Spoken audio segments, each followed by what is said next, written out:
भक्तामरे प्रणति मौलिमणि प्रभाणा मुद्योतकं दलिते पापितमोवितानम् सम्यक् प्रणम्य जिनपादयुगं युगादा वालम्बनं भवजले पतितां जनानां ये संस्तुते सकले वाङ्मय तत्त्वबोधा दुधभूत बुद्धिपटुभिषुर्लोकनाथै स्तोत्रै जगत्त्रितय चित्तहरैरुधारै स्तोषे किलाहमपि तं प्रतिमं जिनेन्द्रम् बुद्ध्या विनापि विबुधार्चितपादपीठ स्तोतं समुद्यतमतिविगतत्र बोहम् बालं विहाय जलसंस्थितमिन्दुबिम्ब मन्यक इच्छति जनः सहसा ग्रहीतुम् वक्तुं गुणान् गुणसमुद्रशशाङ्ककान्तान् कस्ते क्षमै सुरगुरुप्रतिमोऽपि बुद्ध्या कल्पान्ते कालिपविनोद्वत्नक्रचक्रम् को वा तरीतुमलमम्बुनिधिम्बुजाभ्याम् सोऽहं तथापि तव भक्तिवशान्मुनीश कर्तुं स्वं विगतशक्तिरपि प्रवर्त प्रीत्यात्मवीर्यमविचार्य मृगो मृगेन्द्रम् नाभ्येति किं निजशिशो परिपालनार्थम् अल्पश्रुतं श्रुतवतां परिहासधाम्ये त्वद्भक्तिरेव मुखरीकुरुते बलान् माम् यत्कोकिल मधो मधुरं विरोति तच्चाम्रचारुकलिका निकरैकहेतु त्वसंस्तवेन भवसन्ततिसन्निबद्धम् पापं क्षणात् क्षयमुपेति शरीरभाजाम्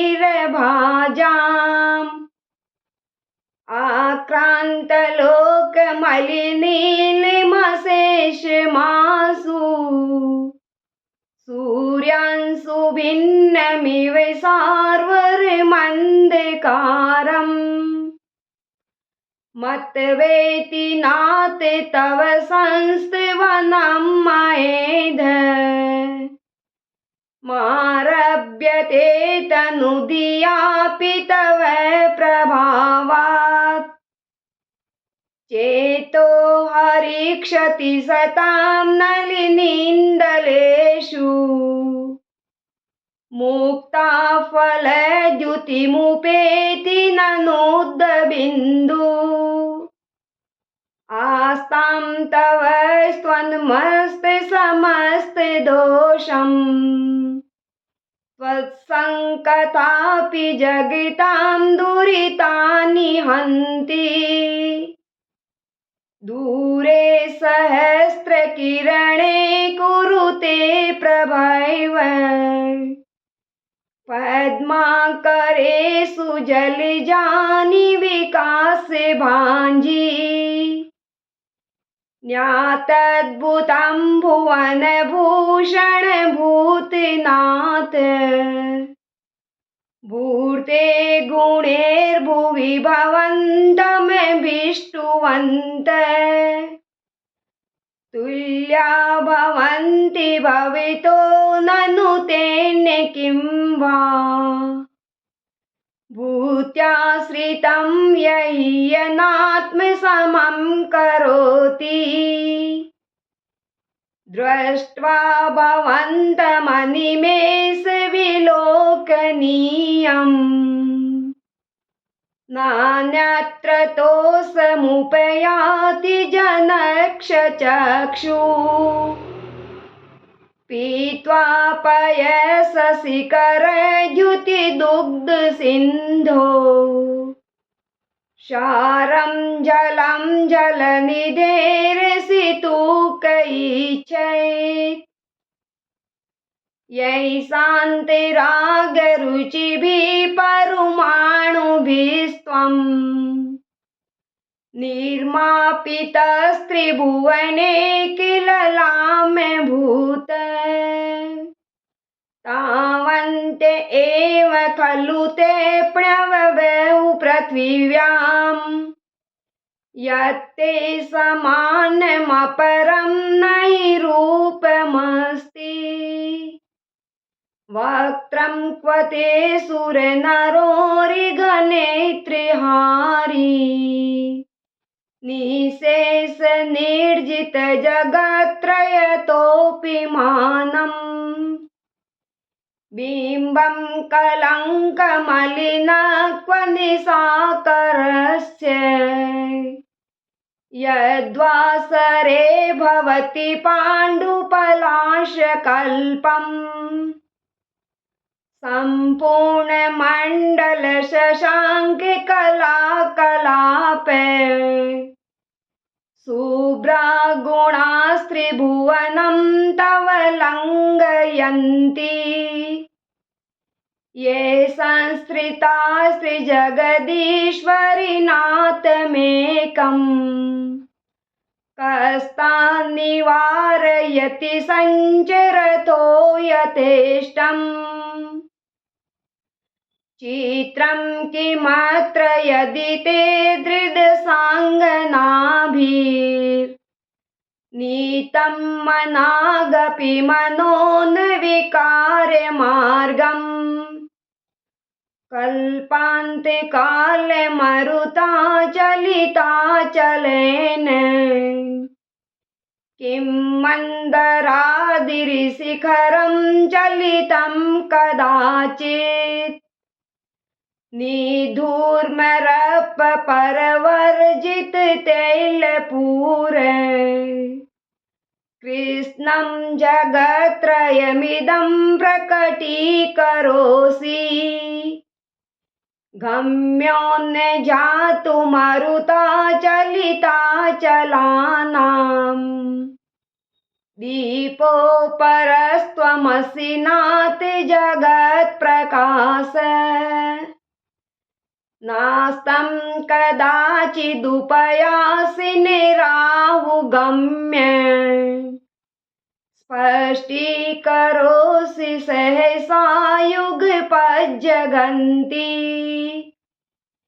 नाभोदरो निरुद्ध महाप्रभावे सूर्यातिशाय महिमासि मुनीन्द्रलोके नित्योदयं दलितमो महानन्दकारम् गम्यं न राहुवदशननवारिदानम् विभ्राजते तव मुखाब्जमलनल्पकान्ति विद्योतय जगदपूर्वशशाङ्कबिम्बम्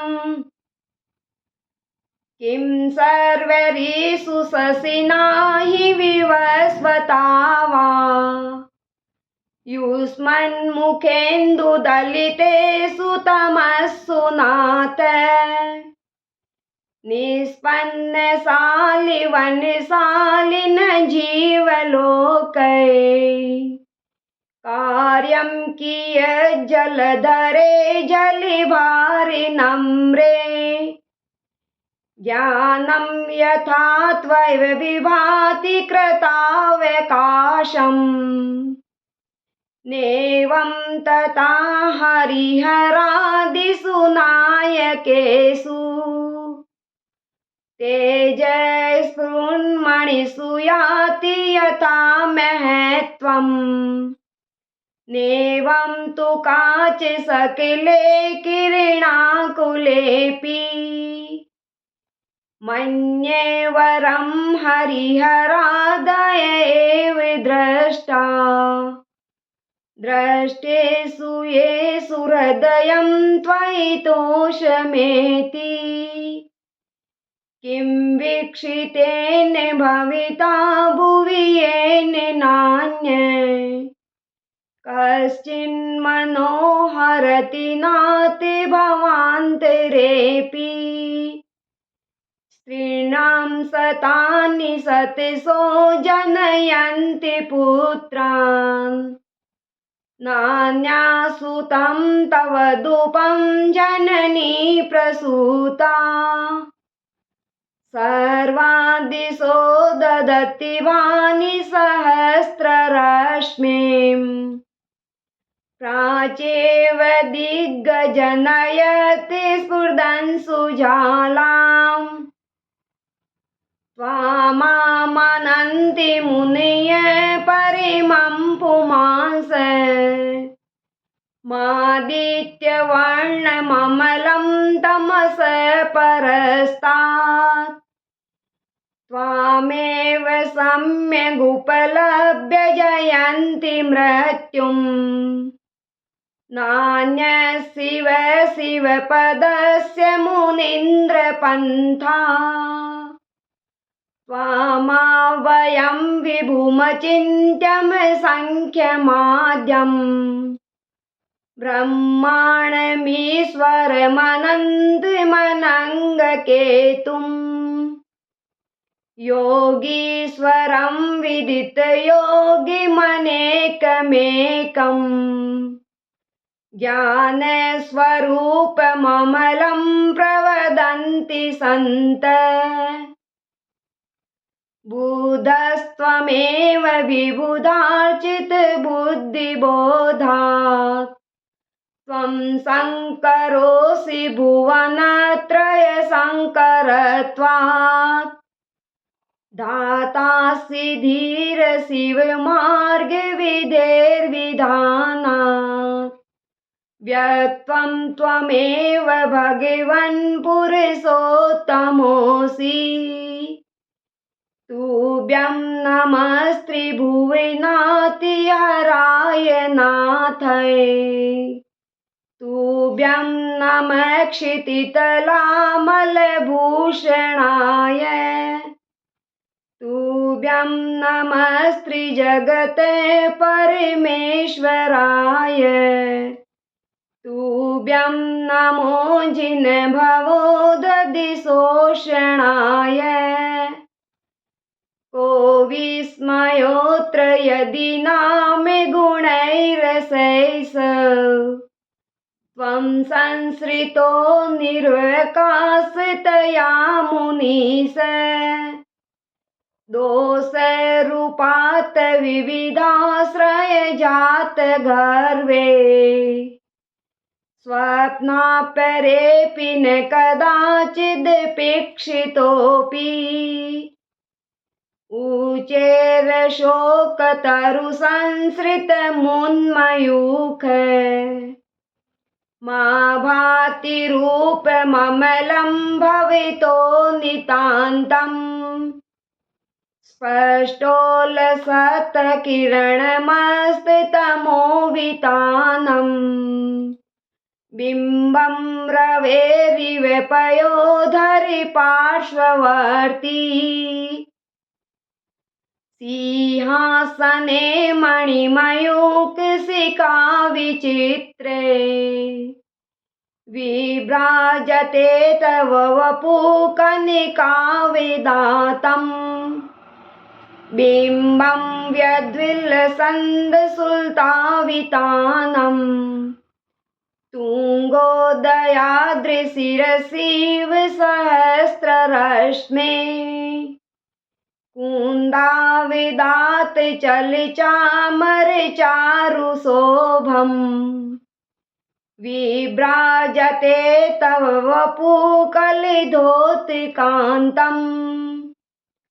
उदच्च साङ्कशुचिनिर्झरिवारिधारै